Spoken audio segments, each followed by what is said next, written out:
Hello and welcome to Acutivity. The purpose of this video is to demonstrate the functionality of the productivity clock feature. This is an add-on feature, and this will assume that you have already set up an account and you want to add this service on.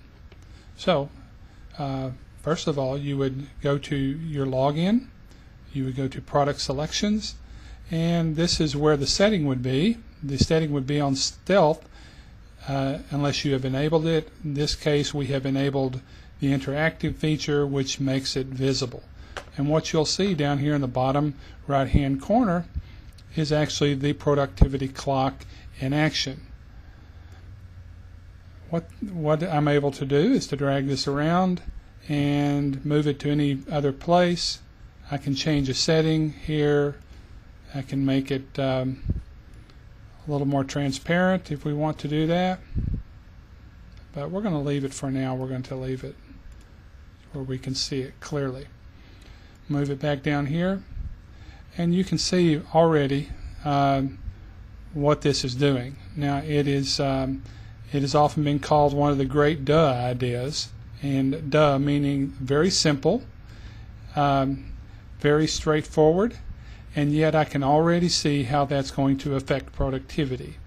And really what it does, it just takes the principle of a radar trailer that you've seen in your neighborhood and transfers that to the intranet activity because the internet is so often distracting to everybody and draws you into places that you don't really need to be and are not work related. So what this does, it acts like that radar trailer, and it will slow you down, and the user themselves will change their own activity. It changes the behavior so dramatically that within the first 2 days you will pay for this product for the entire year. So how's that for return on investment? And the government has granted us a patent on this product, and so we are completely unique in this feature, and I'd like to show you how it works and how it's configurable to your organization. So right now we are going to look at this user, the current user that has the setting, and you will see that Clint is the one that has used 13 hours and 54 minutes. And you go to Clint and go user settings, and what you will see is the $9.99. What that represents is unlimited time. The time is counting up by default, which means that you can enable this to everyone in your organization, and they will all immediately receive this, and it will begin to count up. You can change it to where it will count down. You can change it to where there's a limit. I could change this to like 15 hours if I wanted to, and when that was approached, the user would begin to get notices, flash up on the screen notices that they're about to use their time up, and when they do use their time up, it does not restrict them from any internet activity, but it does send an email message to their manager, and then they will then the manager can go in and check and see if they were working on a special project, or if all this is legitimate, or if they were playing around. Okay, that's the kind of functionality that you will get there. To make it flexible, you can have untimed periods, which could be during the lunch hour, could mean before and after work, could mean weekends are untimed, and there's also restricted time periods if you did not want this person to access the internet during a particular time period. Then you could put that in there as well. So, well, let's make it even more flexible.